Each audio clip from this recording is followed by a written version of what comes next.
മുഖ്യ പ്രഭാഷകനായി എത്തിച്ചേർന്നിരിക്കുന്ന ബഹുമാനപ്പെട്ട ജിനോ പൊന്നോടുത്തരച്ച, അധ്യക്ഷപദം അലങ്കരിക്കുന്ന MR പോൾ, എൻ്റെ സെക്രട്ടറിയുമൊക്കെയായി പ്രവർത്തിച്ചുകൊണ്ടിരിക്കുന്ന Shaji Raphael, sister Chrislin CMC, Teresa CMC, മറ്റ് വേദിയിലായിരിക്കുന്ന ഇതിൻ്റെ പ്രധാനപ്പെട്ട എനിക്ക് ഏറ്റവും പ്രിയപ്പെട്ടവരെ, സ്നേഹമുള്ള മാതാപിതാക്കളെ, കുഞ്ഞുങ്ങളെ. നമുക്കറിയാം, ഒരു ഇമ്പമൊക്കെ ഉണ്ടാകണമെങ്കിൽ ഒരു കുടുംബം ഉണ്ടാകണം. കുടുംബം വീടില്ലാത്തവന് വിരുന്നില്ല എന്ന് കേട്ടിട്ടുണ്ട്. വീടില്ലാത്തവന് വിരുന്നില്ല. വീടുണ്ടെങ്കിലേ അഡ്രസ്സ് ഉണ്ടാവുകയുള്ളൂ. വീടൊക്കെ ഉണ്ടെങ്കിൽ ഒരു പോസ്റ്റ് ഓഫീസും അതിൻ്റെ POയും അതിൻ്റെ അഡ്രസ്സൊക്കെ ഉണ്ടാകണമെങ്കിൽ വീടുണ്ടായിരിക്കണം. അതുകൊണ്ട് വീടില്ലാത്തവന് വിരുന്നില്ല എന്നിങ്ങനെ കേട്ടിട്ടുണ്ട്. ആരും ക്ഷണിക്കാറില്ല, കാരണം ഒരു അഡ്രസ്സ് ഇല്ലല്ലോ. ഒരു അഡ്രസ്സ് വീട് ബന്ധപ്പെട്ടാണ്. അങ്ങനെ ചിന്തിക്കുമ്പോൾ മാങ്കുഴ കുടുംബാംഗങ്ങൾ, മങ്ങാട്ട് മാങ്കുഴ കുടുംബാംഗങ്ങൾക്ക് അഡ്രസ്സുണ്ട്, വീടുണ്ട്, തറവാടിത്തമുണ്ട്, നല്ല പെരുമാറ്റ ശൈലിയുണ്ട്, രീതികളുണ്ട്. വന്നിട്ട് ഒരു വർഷമായിട്ടുള്ളൂ. അതിനിടയിൽ എല്ലാ വീട്ടിലൊക്കെ ഞാൻ കയറി ഇറങ്ങി വെഞ്ചരിച്ചു. പുതിയ മനസ്സിലാക്കുമ്പോൾ മാങ്കുഴ കുടുംബാംഗങ്ങൾ നല്ല രീതിയിൽ എല്ലാ കാര്യങ്ങളും സഹകരിക്കുന്നവരാണ്. ഇപ്പോൾ പുതിയ കൈക്കാരൻ MR പോളാണ്. പിന്നെ നമ്മുടെ കമ്മ്യൂണിക്കേഷൻ രീതിയിൽ എന്നോട് വലിയ സപ്പോർട്ട് ചെയ്തിരിക്കുന്ന ആളാണ് ഷാജി റാഫേൽ.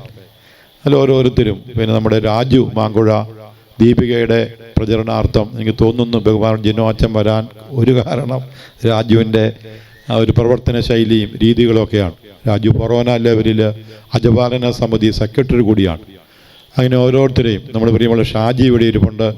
ഞാൻ വന്നു കഴിഞ്ഞപ്പോൾ നമ്മുടെ പള്ളിയുടെ റൂമിൻ്റെ പുറകിൽ ചെറിയൊരു ചാർത്തൊക്കെ ഉണ്ടാക്കി അവിടെയാണ് വണ്ടി ഇടാനായിട്ട് ആഗ്രഹിച്ചത്.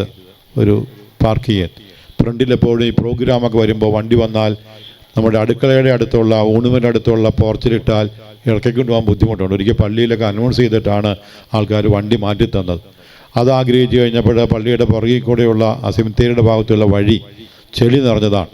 അപ്പോഴാണ് നമ്മൾ പ്രിയമുള്ള ഷാജി മകൻ്റെ കല്യാണമായിട്ട് വന്നപ്പോൾ എൻ്റെ ഒരു എളിയ അഭ്യർത്ഥന വെച്ച് ഞാൻ വളരെ പെട്ടെന്ന് അതൊക്കെ സ്വീകരിച്ച് വണ്ടിക്കകത്ത് മെറ്റിലൊക്കെ ആയിട്ട് വന്ന് ഇപ്പം നമ്മളൊക്കെ കടന്നു പോകുന്ന ആ വഴി രൂപീകരിച്ചത് മാങ്കുഴ കുടുംബാംഗമായ ഷാജിയാണെന്ന് പറഞ്ഞ് സന്തോഷമുണ്ട്. ഒന്ന് കൈയടിച്ച് പ്രോത്സാഹിപ്പിച്ച് ഇത്തരം കാര്യങ്ങൾ ഞാൻ ഓരോന്നോരോന്ന് എടുത്തെടുത്ത് പറയുന്നില്ല. ഇവിടെ ഇരിക്കുന്ന ഓരോരുത്തരും എനിക്ക് പരിചയമുള്ളവരാണിപ്പം. വളരെ നന്നായിട്ടെല്ലാം ചെയ്യുന്നുണ്ട്, സഹകരിക്കുന്നുണ്ട് പള്ളിയുമായിട്ട്. പൊതുസമൂഹത്തിലും വളരെ നല്ല രീതിയിലാണൊക്കെ പെരുമാറുന്നത്. എല്ലാ രീതിയിലും നന്നായിട്ട് പോകുന്നുണ്ട്. നമുക്കറിയാം, ഇങ്ങനെ ഒരു കുടുംബമുണ്ടെങ്കിലേ നമുക്കൊരു അടിത്തറ ഉണ്ടാവുകയുള്ളൂ. പ്രത്യേകിച്ച് ദൈവത്തിൻ്റെ ആഗ്രഹമാണ്. അതുകൊണ്ടാണ് ഞങ്ങളൊക്കെ അച്ഛന്മാരും സിസ്റ്റേഴ്സൊക്കെ വരാൻ കാര്യം കേട്ടല്ല. ഞാൻ വന്നതും അതുകൊണ്ട് തന്നെയാണ്. കാരണം ഞാൻ ഈ കുടുംബത്തിൻ്റെ അംഗമാണ്. കാരണം ദൈവത്തിൻ്റെ പദ്ധതിയാണ് കുടുംബം. കുടുംബം ദൈവിക പദ്ധതിയാണ്. ദൈവമല്ല പറഞ്ഞത് മനുഷ്യൻ ഏകനായിരിക്കും നല്ലതല്ല, ചേർന്ന ഇണയെ ഞാൻ നൽകും. ഏകനായിരിക്കരുത്. No man is an island. ഒറ്റപ്പെട്ട ആർക്കും മുന്നോട്ട് പോകാൻ പറ്റത്തില്ല. ഏതെങ്കിലും സമൂഹത്തോടോ പ്രസ്ഥാനത്തോടോ പറ്റിച്ചേർന്ന് നിന്ന് മുന്നോട്ട് പോകാൻ പറ്റത്തുള്ളൂ. അതിലെ പായൽ പോലെ ഒഴുകിപ്പോയിക്കൊണ്ടിരിക്കും. പായൽ നമുക്കറിയാം, ആഫ്രിക്കൻ പായൽ. അത് താല്പര്യമില്ല ആൾക്കാർക്ക്. ഇങ്ങനെ ഒഴുകിക്കൊണ്ടിരിക്കും. സ്ഥിരതയൊന്നുമില്ല. ഒരു സ്ഥിരത ഉണ്ടാകണമെങ്കിൽ, ഒരു വ്യക്തിത്വം ഉണ്ടാകണമെങ്കിൽ നമ്മൾ എവിടെയെങ്കിലും പറ്റിച്ചേർന്ന് നിൽക്കണം. പറ്റിച്ചേർന്ന് നിൽക്കുന്നില്ലെങ്കിൽ നമ്മൾ ഒഴുകി പോകും. നമുക്ക് ഒരു ലക്ഷ്യബോധം ഉണ്ടാകത്തില്ല. അവിടെ ഒരു കുടുംബാന്തരീക്ഷത്തിൽ ഇപ്പോൾ 11ാം വാർഷികമാണ് നടക്കുന്നത്. ഈ കുടുംബത്തിൻ്റെ അന്തരീക്ഷത്തിൽ ഇങ്ങനെ ചർച്ച ചെയ്തും കടന്നു വന്ന് കൂട്ടായ്മയിലായിരുന്നും ഒക്കെ പരിശീലിക്കുകയാണ് ചെയ്യുന്നത്. പ്രത്യേകിച്ച് ഒരു കുടുംബം നമുക്കറിയാത്ത എളുപ്പമുള്ള കാര്യമൊന്നുമല്ല. അച്ഛന്മാരെ എന്നോട് പലരും പറഞ്ഞത്, അച്ഛാ ഇങ്ങനെയൊക്കെ ആയിരുന്നു അറിഞ്ഞെങ്കിൽ വല്ല അച്ഛനാകാനും പോയേക്കാമായിരുന്നു. മനസ്സിലാവുന്നുണ്ടാവും അല്ലേ? നിങ്ങൾ നോക്കുമ്പോൾ വലിയ കുഴപ്പമില്ല. ഒരച്ഛനും പഞ്ഞം കിടന്ന് മരിച്ചതായിട്ട് ഈ ഭൂമി കേട്ടിട്ടില്ല കേട്ടോ. ഒരച്ഛനും ഭക്ഷണമില്ലാതെ മരിച്ചിട്ടൊന്നുമില്ല. ദൈവകൃപയാൽ ചെറിയ സുരക്ഷിതത്വമൊക്കെ ഉണ്ട് നിങ്ങളൊക്കെ ഉള്ളത് കൊണ്ടാണ്. അവിടെ ചിലരെങ്കിലും പറഞ്ഞിട്ടുണ്ട് അച്ഛനാകാൻ പോയേക്കാമായിരുന്നു, കല്യാണ പരിപാടിക്ക് പോകണ്ടായിരുന്നു. ഇപ്പോഴാണ് തോന്നുന്നത്. മാങ്കുഴക്കാർക്കൊന്നും തോന്നിയിട്ടില്ല കേട്ടോ. നല്ല ഭംഗിയായിട്ട് സന്തോഷമായിട്ട് പോകുന്ന ഒരു കുഴപ്പമില്ല, ഒരു വിഷയമില്ല. ചിലയിടത്തൊക്കെ അങ്ങനെ ഉണ്ട്. പെട്ടുപോയല്ലോ ദൈവമേ, പെട്ടുപോയില്ലേ ഓ എന്നൊക്കെ ചിലപ്പോൾ ചിന്തിച്ചു പോകും. അങ്ങനെ മനസ്സും അടുത്തും ഒക്കെ മുന്നോട്ട് പോകുമ്പോൾ നമ്മളൊന്ന് വിചാരിക്കണം, നമ്മളെ വളർത്തി വലുതാക്കുന്നത് കുടുംബാന്തരീക്ഷമാണ്. ദീർഘമായിട്ട് സംസാരിക്കുന്നില്ല, പരിശീലന വേദിയാണ്. അതുകൊണ്ട് ആത്യന്തികമായി നമുക്കൊരു കുടുംബമാണ് വിദ്യാലയം. അപ്പനും അമ്മയാണ് അധ്യാപകർ. കുടുംബത്തിലാണ് വിശുദ്ധഗ്രന്ഥത്തിൽ നിന്ന് 1-2 വചനം പറയുന്ന അച്ഛനാന്നൊക്കെ പറഞ്ഞില്ലേ. എന്നെ പറഞ്ഞില്ലേ മോശമായി പോകില്ലേ. അതുകൊണ്ട് അങ്ങനെ പറഞ്ഞത് കൊണ്ട് 2 വചനം പറയാം.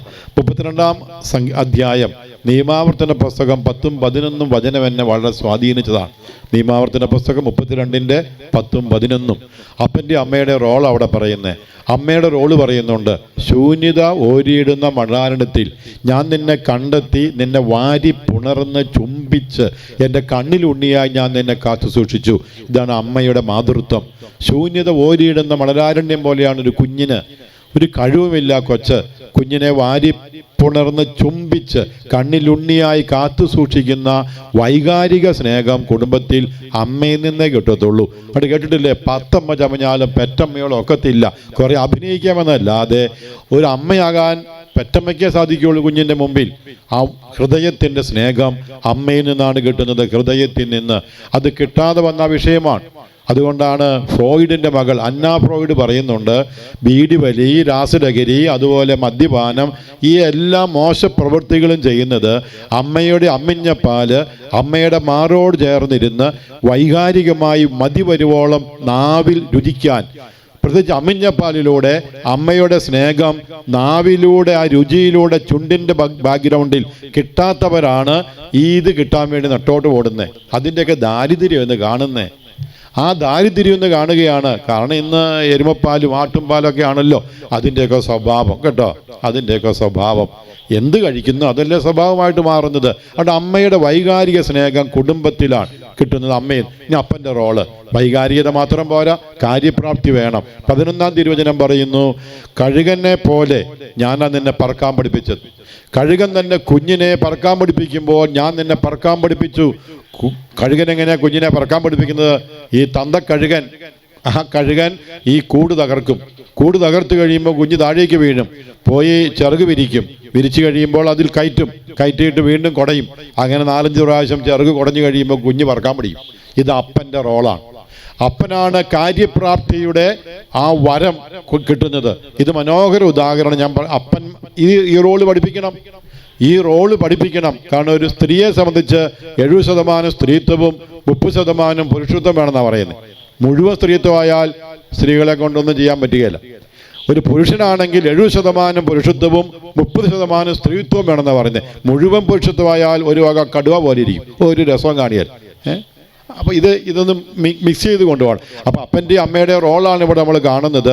ഒന്നിച്ച് നിന്ന് മക്കളെയൊക്കെ വളർത്തി വലുതാക്കി കാര്യപ്രാപ്തിയുള്ളവരാക്കി മാറ്റുന്നത് കുടുംബ അന്തരീക്ഷമാണ്. എല്ലാ ക്ഷമയും സഹനവും ഒക്കെ കുടുംബത്തിലുണ്ട്. അതെല്ലാം പഠിക്കുന്നത് കുടുംബത്തിലാണ്. അങ്ങനെ കുടുംബത്തിൽ ക്ഷമയും സഹനവും സഹിഷ്ണുതയും എല്ലാം പഠിച്ച് ആത്യന്തികമായി ദൈവവിശ്വാസത്തിൽ വളർന്ന് പള്ളിയോടും പട്ടക്കാരോടൊക്കെ ചേർന്ന് അങ്ങനെ ഒരു കൂട്ടായ്മയായിട്ട് പോകുമ്പോൾ ഏതു കുടുംബവും അങ്ങനെ വളർന്നു വലുതാകും. അങ്ങനെ വലുതായി നിൽക്കുന്ന, ശോഭിച്ചു നിൽക്കുന്ന ഈ മാങ്കുഴ കുടുംബത്തിൻ്റെ 11ാമത് വാർഷിക ആഘോഷം ഉദ്ഘാടനം ചെയ്തുകൊണ്ട് ഞാൻ എൻ്റെ വാക്കുകൾ അവസാനിപ്പിക്കുന്നു. എല്ലാവരെയും കർത്താവ് അനുഗ്രഹിക്കട്ടെ.